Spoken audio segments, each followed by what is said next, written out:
Baik, terima kasih. Luar biasa sekali pemaparan dari materi narasumber pertama dan narasumber kedua.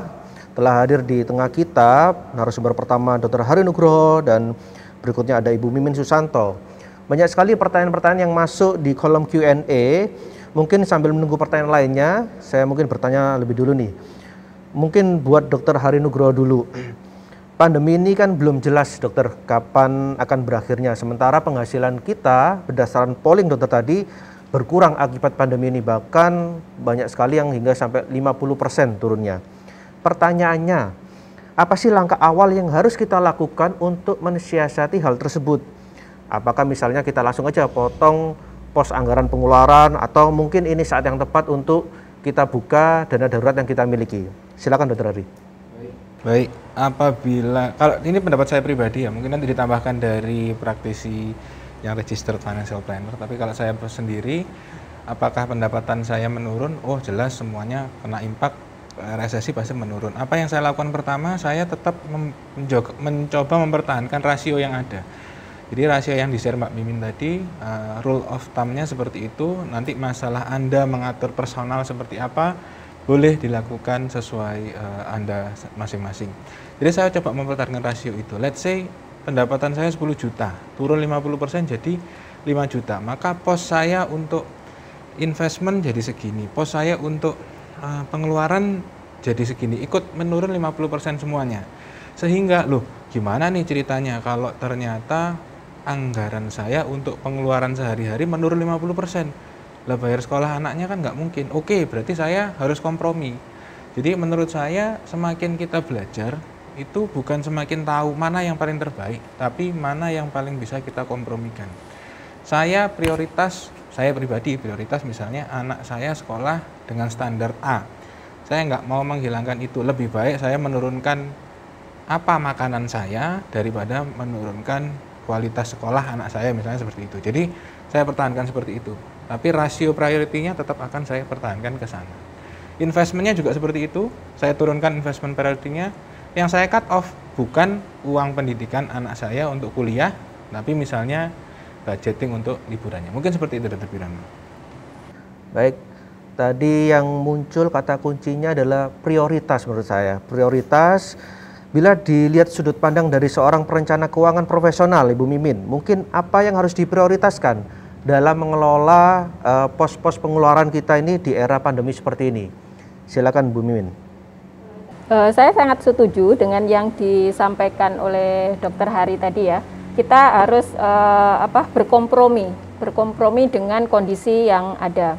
Jadi misalnya memang pengeluaran yang kita keluarkan setiap bulan itu tetap atau bahkan mungkin lebih tinggi. Mungkin ada hal-hal yang mungkin bisa kita kurangi. Misalnya tadi contoh misalnya makanan. Atau misalnya kita biasa makan dari luar, misalnya kita beli makanan di luar gitu ya, mungkin kita bisa mulai untuk mengurangi itu, tidak hanya karena alasan kesehatan, juga karena alasan ekonomi kayak gitu. Nah, tapi untuk hal-hal yang penting, misalnya tadi kayak dana pendidikan, itu masih menjadi prioritas utama. Jadi saya sangat setuju yang disampaikan oleh Dr. Hari. Dan kalau memang kita selama ini masih sudah memiliki dana darurat, ya kita bisa menggunakan itu untuk menutupi kekurangan dari penghasilan yang kita miliki. Nanti kalau kondisi sudah normal, kita bisa mengembalikan dana darurat itu ke kondisi idealnya lagi. Jadi misalnya idealnya adalah 12 kali dari pengeluaran bulanan kita. Kalau selama beberapa bulan kita pakai dan berkurang 50% mungkin, nah kita bisa mengembalikan itu sebagai cicilan di kemudian hari, kayak gitu. Baik, terima kasih Bu Mimin. Jadi sekali lagi mungkin yang lebih penting adalah prioritas. Kita harus bisa memilah-milah mana ini yang lebih diutamakan di situasi pandemi yang seperti ini, yang mungkin saja pandemi ini bisa sebentar, bisa lama, atau bisa saja juga sangat lama sekali ya. Coba kita buka di kolom Q&A. Ini ada pertanyaan, ini sepertinya cocok untuk Bu Mimin ini, dari Dr. Martina Samosir. Apa yang perlu dipertimbangkan saat ingin membeli rumah untuk tinggal? Jadi apakah lokasinya, harga, dan lain-lain? Bisakah rumah juga menjadi investasi? Jadi mungkin apakah ini termasuk investasi yang properti yang produktif atau konsumtif, mungkin seperti itu. Bu Mimin silakan.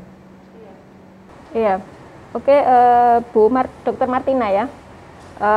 Jadi kalau misalnya saat sekarang ini ingin membeli properti rumah gitu. Nah sebenarnya yang perlu ditanyakan lagi, rumah ini rumah yang memang rumah pertama yang akan ditinggali atau rumah kedua atau selanjutnya kayak gitu. Nah, kalau rumah yang memang rumah pertama dan memang itu yang nanti akan ditinggali, oke, nggak apa-apa beli sekarang kalau memang dananya ada, karena kondisi properti saat ini kan lagi kurang baik. Jadi banyak sekali diskon-diskon dan kemudahan yang diberikan kepada pembeli agar properti ini bisa laku terjual kayak gitu. Sebenarnya kalau memang itu untuk kepentingan yang sangat urgen, ya nggak apa-apa beli sekarang kalau memang dananya ada. Tapi kalau misalnya itu adalah properti rumah kedua atau selanjutnya dan tidak digunakan untuk produktif, saya sarankan sih mungkin agak ditahan, karena tadi kayaknya Dr. Hari juga sudah sempat menyinggung bahwa saat sekarang itu cash is a king. Jadi kita kondisi saat sekarang itu lebih baik memegang dana kita dalam bentuk cash. Tapi kalau memang mungkin ada penawaran rumah yang cukup tidak masuk akal, misalnya di bawah harga sangat jauh, nggak apa-apa sih, ambil aja. Mungkin itu bisa untuk investasi ke depan. Tapi pastikan lokasinya lokasi yang bagus. Karena syarat untuk membeli properti itu sebenarnya ada 3. Yang pertama lokasi, yang kedua lokasi, yang ketiga tetap lokasi. Jadi tetap pertimbangkan bahwa ketika kita memilih properti, lokasinya adalah lokasi yang sangat strategis kayak gitu. Baik, terima kasih. Mungkin Dr. Hari bisa menambahkan sedikit. Dr. Hari ini kan juga saya yakin properti asetnya juga banyak. Emang di era seperti saat ini, apakah sebaiknya kita tahan dulu atau sesuai Ibu Mimin tadi, kita lebih banyak untuk persiapan dana darurat, atau kalau kita investasi yang jangka pendek mungkin ya? Baik, pertanyaannya bagus sekali sebetulnya ya. Orang ini bingung sekarang, banyak yang bingung ya. Ini saya harus ngapain gitu kan? Kalau Anda tanya ke financial planner-nya, saya harus ngapain? Saya jadi bingung juga loh. Anda maunya apa gitu kan? Jadi iya nggak Mbak Mimin ya? Banyak ya. Mbak Mimin ini kalau ada yang konsultasi datang ke Mbak Mimin itu banyak bingung juga ya. Loh, Bapak maunya apa? Lah ini saya maunya apa enaknya Mbak Mimin? Loh, bingung juga. Jadi financial planning hanya bisa mengarahkan dan menghitung secara objektif apa yang Anda lakukan. Tapi set goal-nya harus dari Anda pribadi. Lah, kembali lagi mungkin saya tanya kembali yang menanyakan ini. Kalau misalnya Anda ingin beli properti ini, buat apa? Buat rumah tinggal. Sama pertanyaan saya, sudah punya rumah belum? Sudah punya. Terus kenapa beli rumah lagi? Buat investasi. Nah, investasi itu kan berarti Anda mengharapkan return yang baik di kedepannya. Apakah yakin Anda akan memberikan return yang baik? Loh, harga rumah kan akan selalu naik. Senin harga naik. Loh, itu kan katanya di TV gitu kan. Belum tentu ya. Senin harga naik. Sering dengar nggak ya? Saya nggak usah ngomong stasiun televisinya ya. Nanti dipikir iklan atau menjelek-jelekkan. Tapi Anda harus berpikir bahwa itu adalah istilahnya kalau dalam saham itu gorengan ya. Itu adalah ekspektasi yang dibuat dari out of thin air ya. Jadi cuman ngomong aja bahwa Senin harga naik, Anda akan mempunyai ekspektasi yang tinggi. Tapi real value-nya nggak seperti itu. Jadi kalau memang Anda ingin investasi beli rumah, Anda ingin beli rumah untuk investasi sekaligus ditinggali, boleh nggak? Boleh banget, gitu kan. Asal satu, tidak mengganggu cash flow. Kalau misalnya Anda beli itu, ternyata KPR-nya memakan 90% dari income Anda. Wah, 40% aja stres semua loh orang-orangnya secara psikologis. Inner peace is priceless gitu ya. Kalau saya ya pribadi ya, saya hidup tanpa utang itu, kayak orang itu lompat-lompat gitu kalau jalan gitu ya. Ini saya bayangkan misalnya KPR-nya 90% dari penghasilan, wah saya nggak bisa bayangin gitu kan. Jadi kalau kayak gitu sih terlalu ngoyo. Jadi kembali lagi goalnya apa, ekspektasinya harus dikontrol dengan realita. Jangan selalu percaya Senin harga naik ya. Jadi mungkin itu Dr. Bidama ya. Baik, terima kasih. Ini ada pertanyaan yang sangat to the point dari Dr. Mevi Isnoviana. Ini untuk Dr. Hari. Investasi apa sih yang paling aman di situasi pandemi seperti ini? Ini susah banget ini pasti menjawab ini. Silakan Dr. Hari. Baik, jadi kalau ditanya paling itu kayak saya itu suka kopi ya. Kalau ditanya kopi yang paling enak buat kamu itu apa? Wah susah. Selalu hidup itu dinamika ya. Saya butuh dinamika juga, begitu juga investasi. Investasi selalu volatile ya. Saya tiap hari itu nggak baca surat kabar umum. Saya baca surat kabar tertentu yang memang isinya full ekonomi. Saya sangat memperhatikan nilai-nilai itu. Jadi kalau misalnya hari ini ya saya investasinya ke A. Tapi in general jangan ambil yang high risk, high profit. Saya sendiri pun sejak bulan Maret atau Februari itu menghentikan investasi berkala saya ke dalam saham yang saya pilih. Karena apa?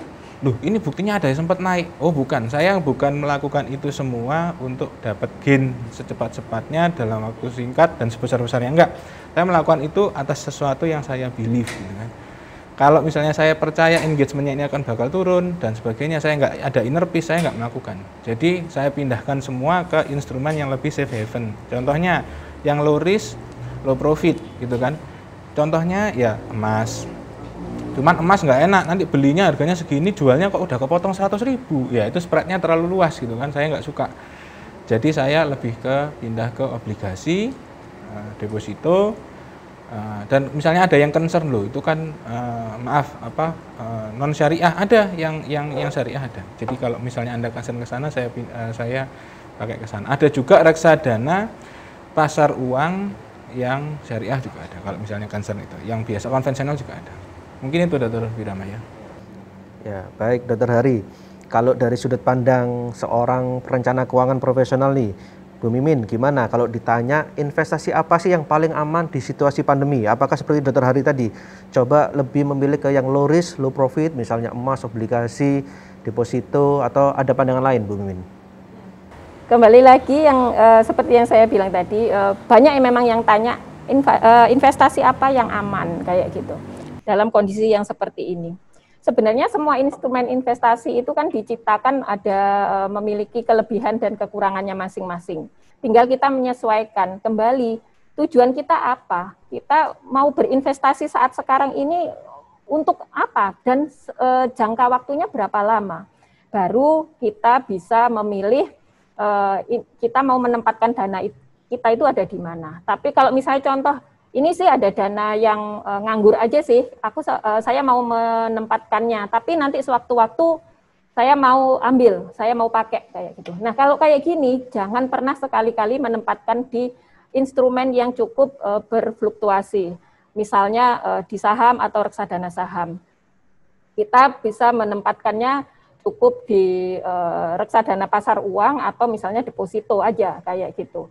Nah tapi kalau dana yang tadi nganggur, kemudian saya kayaknya baru memakainya nantilah bertahun-tahun ke depan, mungkin bahkan 10 tahun ke depan, karena ini adalah dana yang benar-benar saya nggak kepake kayak gitu ya.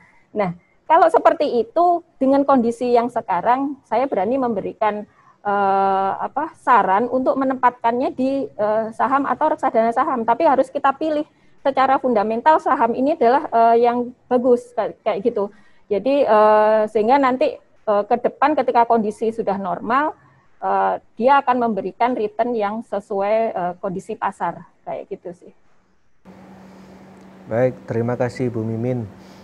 Saya kembali buka lagi kolom Q&A. Ini ada dari Dr. Alfonso Hasudungan Silalahi, pertanyaan ditujukan ke Dr. Hari Nugroho. Ini kayaknya pertanyaan yang real banget ini. Bisakah diberikan contoh ilustrasi perencanaan finansial untuk seorang dokter umum yang di situasi pandemi ini dokter tersebut ingin melanjutkan ke pendidikan ke spesialis, ke PPDS. Apakah justru tetap aja dilanjutkan, apa sebaiknya ditunda? Bagaimana Dokter Hari? Baik, pertanyaan bagus ya. Kita semua punya mimpi ya. Mimpi itu kayaknya sedikit banyak pasti berhubungan dengan uang ya. Sehingga kalau saya ditanya, misalnya saya pengen naik haji kan, apakah saya tetap nabung? Kembali lagi ke prioritas gitu kan. Apakah Anda mau memprioritaskan itu lebih utama dibanding yang lain? Kalau misalnya kita semua punya masalah keuangan, dalam artian semua rekening kita semuanya bukan yang unlimited. Kalau unlimited kita semua percuma ngikuti acara hari ini gitu ya. Tinggal beli, mau minta apa beli gitu. Tapi karena semuanya ada batasnya, sehingga kita harus menyusun prioritas. Apakah masih pada tempatnya untuk sekolah PPDS, dan itu mungkin saya sendiri tidak bisa menjawab justifikasi itu. Misalnya saya dulu awal-awal adalah orang yang agak nekat gitu ya. Jadi saya cuman memakai 20-30% income saya, 70-80 itu saya tabung. Lah kok nekat? Ya, karena saya punya goal tertentu pada saat itu. Dan pasangan saya, istri saya, anak saya nggak keberatan. Jadi kembali lagi ke Anda. Apakah cash flow Anda seberapa besar? Terus biaya yang perlu dikeluarkan untuk mendirikan PPDS itu berapa tahun lagi? Berapa besar yang rencana Anda saving? Terus apakah Anda rela membayar preminya, premi dalam tanda kutip, menyisihkan uang yang mestinya Anda bisa lakukan lain untuk sesuatu itu.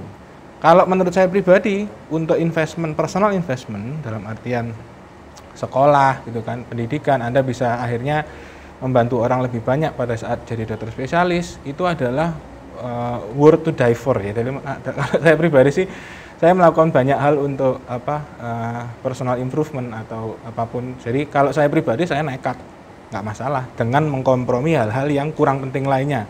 Makan enak tak coret, ya kan. Jalan-jalan enak tak coret, wis lebih yang penting aku bisa sekolah dulu, misalnya begitu. Tapi kembali lagi ke personal Anda. Baik, terima kasih Dr. Hari. Saya lanjutkan lagi, ini ada pertanyaan yang mungkin cocok dijawab oleh Bu Mimin ya. Dari Dr. Ayodia Subadi, kalau kita punya hutang, sekarang ini kita punya hutang, nah termasuk hutang tersebut hutang produktif, apakah di situasi pandemi seperti ini kita utamakan untuk melunasi hutang tersebut secepatnya, atau melunasi hutang sesuai jadwal saja dan tetap berinvestasi? Bagaimana Bu Mimin? Karena hutangnya adalah hutang produktif ya, sebenarnya tidak perlu untuk kita prioritaskan untuk kita tutup atau kita lunasi di luar jadwal kita, di luar jadwal yang seharusnya. Jadi saya sarankan tetap aja dilanjutkan sesuai dengan jadwalnya sampai selesai. Terus kalau misalnya tetap ada dana yang itu ya tetap untuk berinvestasi kayak gitu. Kecuali memang sudah tidak ingin lagi memiliki hutang ya, karena kalau tanpa hutang itu kata Dokter Hari kan bisa meloncat-loncat tadi kalau jalan gitu ya. Yeah. Mending ya udah kalau misalnya pilihannya adalah pingin hidup tenang dan nyaman tanpa hutang, lunasi aja. Jadi semua kembali ke kita ya. Kita maunya seperti apa. Tapi kalau memang dana untuk melunasi itu ternyata harus kita usahakan dengan istilahnya ngoyo ya, mending nggak usah. Karena kondisi ini kan juga masih berjalan tanpa kita tahu sampai kapan. Kayak gitu. Mungkin saya sedikit tambahan, Dr. Birama. Iya. Banyak sekali teman-teman yang menanyakan hal yang sama juga gitu kan. Mungkin pertanyaan saya dulu, ini kan bilang hutang saya ini produktif. Saya tanya dulu, selama pandemi hutang yang produktif ini apakah masih produktif? Dalam artian Anda beli suatu barang, banyak yang ojek online itu ya, beli unit mobil atau motor. Oh. Ya kan, contohnya seperti itu. Oh, ini kan hutang produktif, tetapi selama pandemi nggak produktif. Perlukah saya restrukturisasi hutang? Kalau saya tergantung Anda. Orang merestrukturisasi hutang bisa jadi karena ada perubahan cash flow, perubahan produktivitas, atau perubahan prioritas. Misalnya, saya nggak mau hutang, loh padahal 30% kan masih real, karena alasan pribadi saya, ya nggak apa-apa kan. Atau misalnya, barang ini tidak produktif, sudahan, ya jadi mungkin saya restrukturisasi, saya jual, saya bagaimana bill seperti itu, ya bisa. Jadi kembali ke personal lagi, saya setuju dengan Mbak Mimin. Ya. Baik, terima kasih. Ini ada pertanyaan yang sayang sekali nggak dijawab ya kalau misalnya, karena relate dengan pertanyaan sebelumnya. Selamat siang, saya ingin menanyakan kepada Ibu Mimin, seandainya kita tidak punya hutang, kita tidak punya cicilan, nah 30% tadi itu dimasukkan kemana sebaiknya? Apakah tadi kan ada cash flow yang Bu Mimin jelaskan, apakah masuk ke bagian amal atau investasi atau untuk biaya hidup, bagaimana Bu Mimin?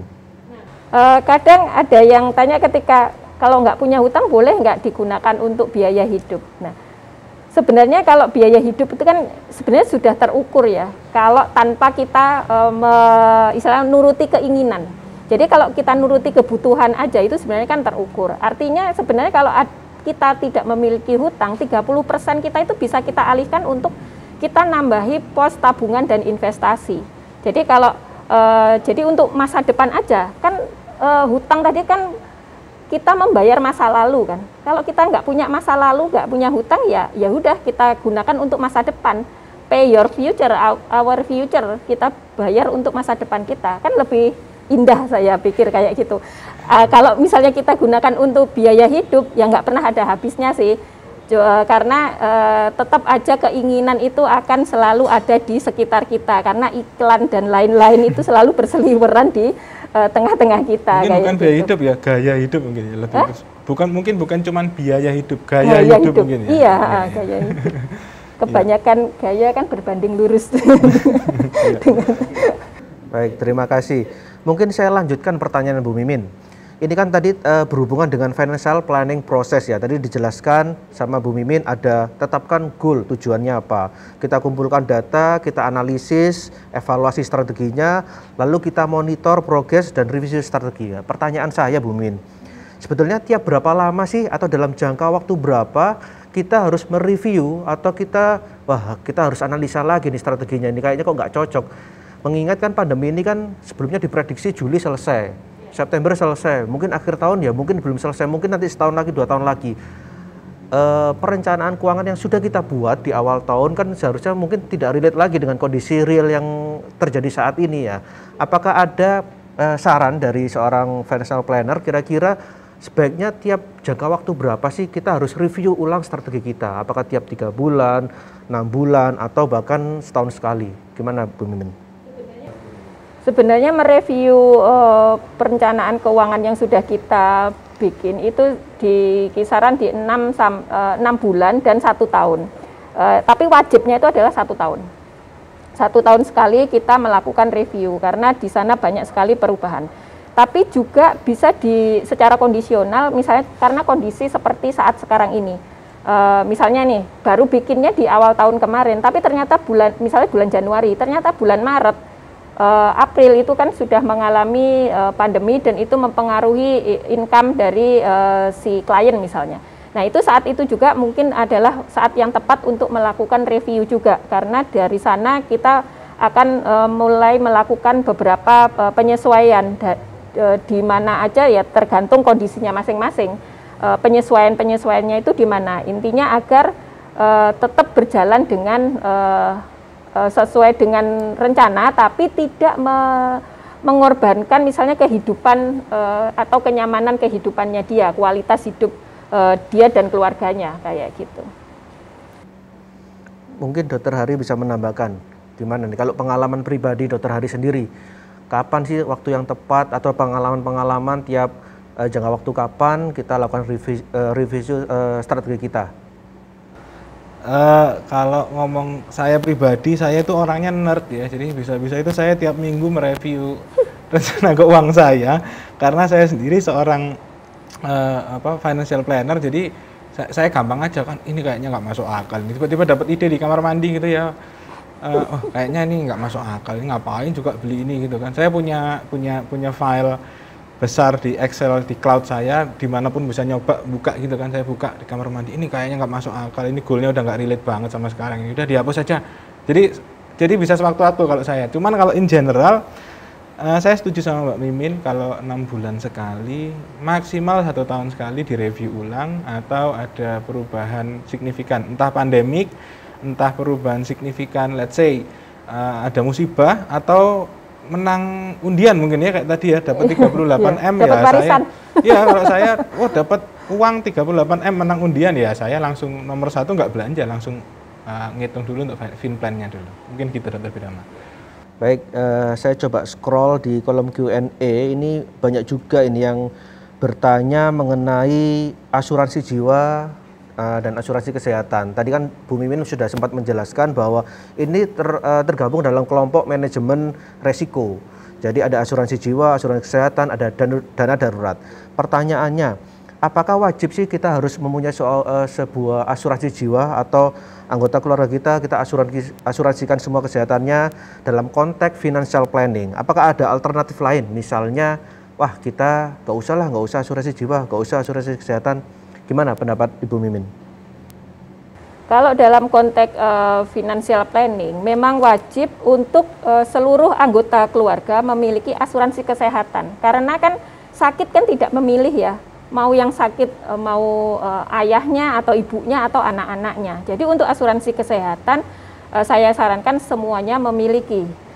Tapi untuk asuransi jiwa itu cukup untuk yang memiliki penghasilan utama atau tulang punggung keluarga. Karena dasar dari asuransi jiwa kan adalah mengganti nilai ekonomis. Kalau misalnya anak harus memiliki asuransi jiwa bahkan nilainya yang besar, kan dia belum memiliki tanggungan, dia belum memiliki kewajiban, dia bukan merupakan nilai ekonomis bagi keluarga itu.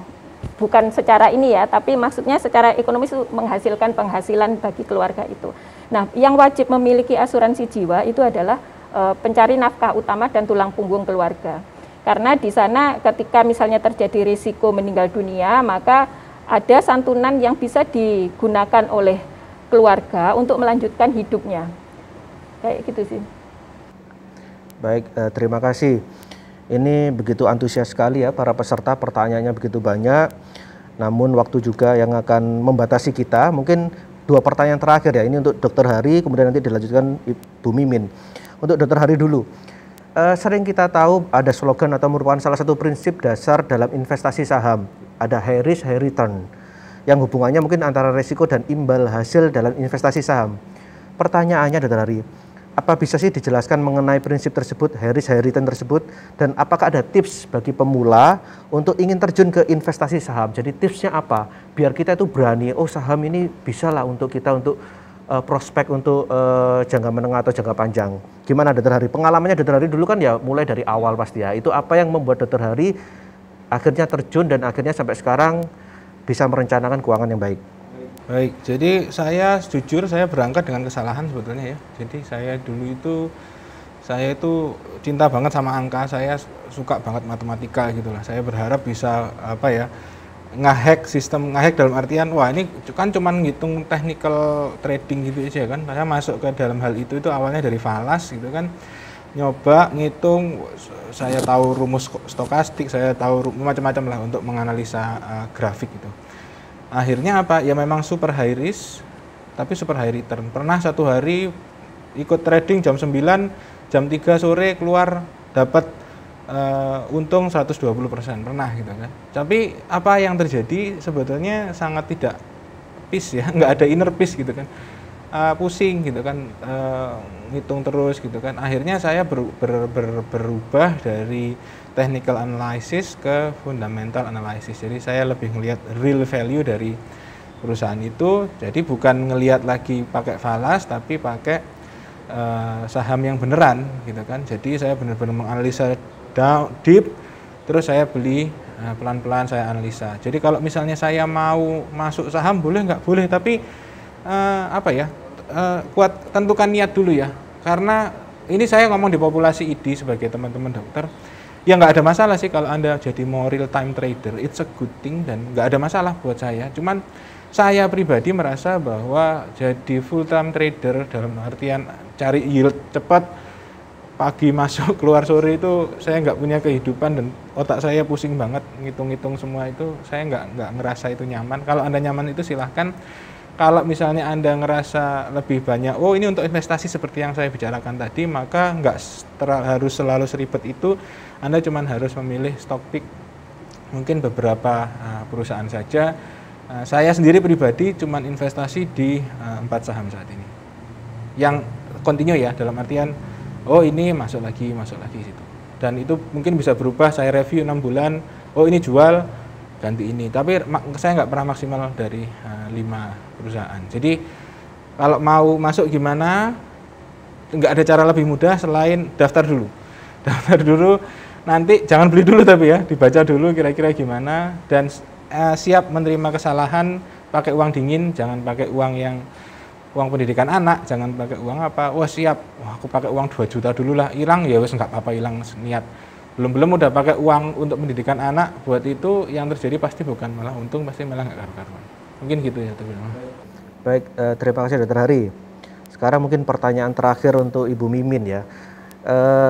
Ada istilah yang mungkin sering kita dengar yaitu manajer investasi. Apakah berbeda antara manajer investasi dengan financial planner seperti Bu Mimin ini? Bagaimana dengan manajer investasi yang sekaligus ditawarkan oleh perusahaan asuransi? Biasanya kan ngomongkan unit link apa itu kan tawarannya sepertinya menggiurkan. Apakah itu juga termasuk instrumen investasi? Bagaimana Bu Mimin? Apakah bisa dijelaskan sedikit mengenai perbedaan manajer investasi dengan financial planner? Nah, perbedaan antara manajer investasi dengan financial planner itu kayak bumi dan langit ya sebenarnya.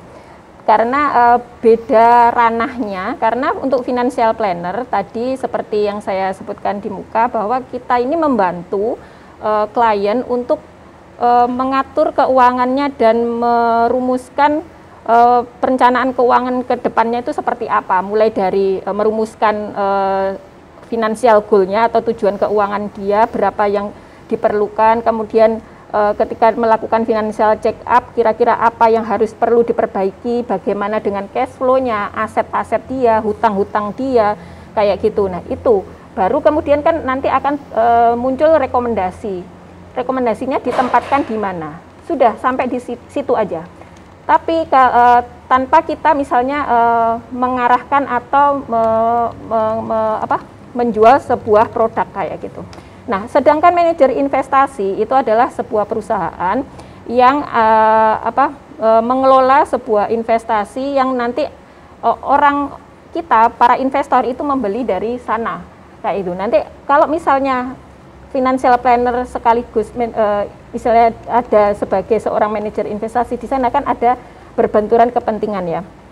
Nah, untuk manajer investasi ini biasanya dia memiliki produk-produk seperti reksadana. Kayak itu, karena dia akan meramu beberapa produk investasi, kemudian nanti akan diluncurkan dan dijual dalam bentuk beberapa produk yang lainnya kayak gitu. Dan manajer investasi ini cukup banyak, karena manajer investasi ini tidak hanya seorang perorangan, tapi sebuah perusahaan. Di dalamnya nanti ada beberapa orang yang sebagai yang bertanggung jawab untuk mengelola kayak gitu. Baik, dengan manajer investasi yang juga sekaligus ditawarkan oleh perusahaan asuransi, biasanya kan ada istilahnya ini unit link. Tadi juga saya lihat dari pertanyaan di kolom Q&A juga menyinggung sedikit dengan unit link itu. Bisa dijelaskan sedikit Bu Mimin? Nah, kalau secara pribadi saya melihat unit link itu sebenarnya sebagai alat ya. Jadi kalau kita dan unit link ini dijual oleh sebuah perusahaan asuransi. Nah, dia akan menawarkan produk-produk asuransi yang digabung dengan investasi, dalam hal ini unit link. Tapi kalau kita tujuannya adalah untuk investasi, saya tidak menyarankan kita membeli produk itu.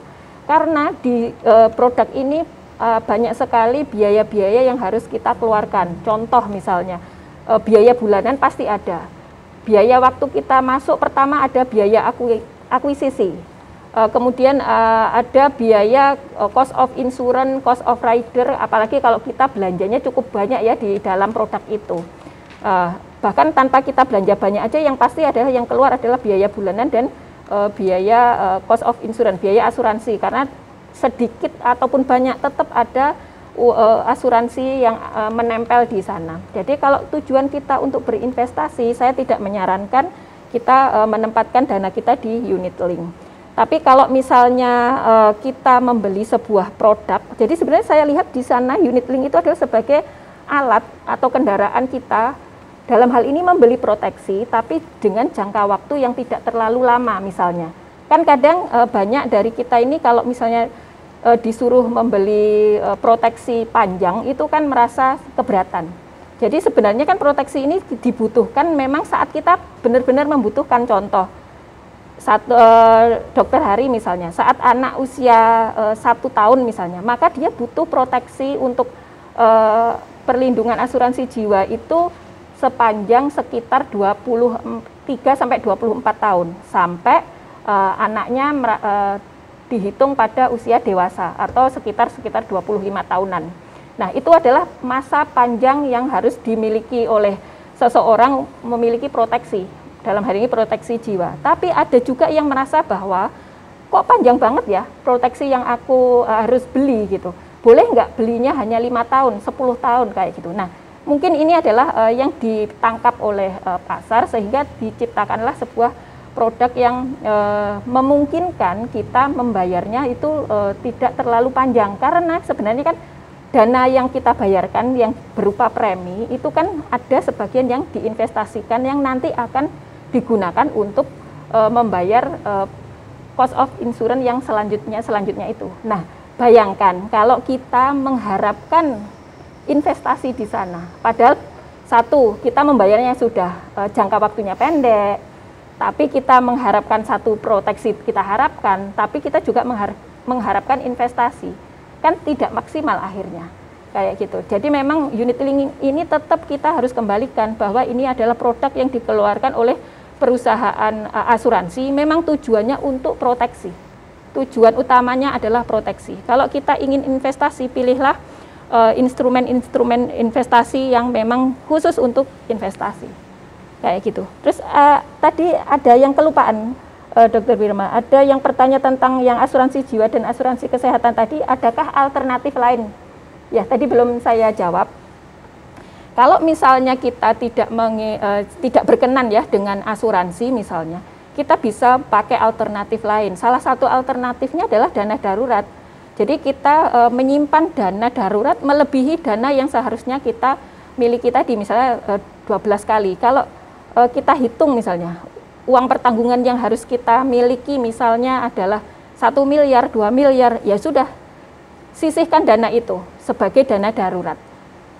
Karena tujuan utamanya tadi kan untuk asuransi jiwa itu adalah atau asuransi kesehatan kalau kita mengalami risiko sakit atau risiko meninggal dunia, ada dana yang kita gunakan untuk mengatasi risiko itu sehingga tidak mengganggu cash flow keluarga kita, cash flow bulanan kita, kayak gitu. Baik, terima kasih Bu Mimin. Dan kepada seluruh peserta, akhirnya waktu juga yang harus memisahkan kita. Para peserta yang berbahagia, alhamdulillah rangkaian sesi pemaparan materi dan diskusi pada siang hari ini telah terlaksana dengan baik. Kita sudah mendapatkan materi-materi yang sangat luar biasa dari para narasumber, mulai dari apa sih dampak pandemi ini terhadap kehidupan dokter, dan apa saja yang harus kita lakukan agar kita semua dapat melewati pandemi ini dengan baik-baik saja. Mudah-mudahan materi yang sudah disampaikan oleh para narasumber bermanfaat dan membuat kita mulai tergerak untuk melakukan perencanaan keuangan yang baik pula. Terima kasih kami ucapkan kepada para narasumber yang telah berbagi ilmu yang sangat luar biasa, dan kepada seluruh peserta begitu antusiasnya hingga sesi terakhir, dan tentunya kepada penyelenggara acara, tim panitia yang begitu hebat ID Surabaya, dan khususnya tim IT ID Surabaya sehingga acara pada siang hari ini terlaksana dengan baik. Dan terakhir sebagai penutup saya akan mengambil sebuah kutipan dari salah satu narasumber tadi bahwa cash flow itu hanya sementara, namun bagaimana kita mengelola keuangan itu jauh lebih penting. Harapan kami dari webinar ini mampu membuat kita mulai melakukan sedikit demi sedikit memperbaiki bagaimana kita merencanakan keuangan yang baik ini supaya kita dapat melewati pandemi ini dengan baik-baik saja. Saya Birama Robi, moderator pada siang hari ini mengucapkan terima kasih dan sekaligus saya tutup acara pada siang hari ini. Wassalamualaikum warahmatullahi wabarakatuh.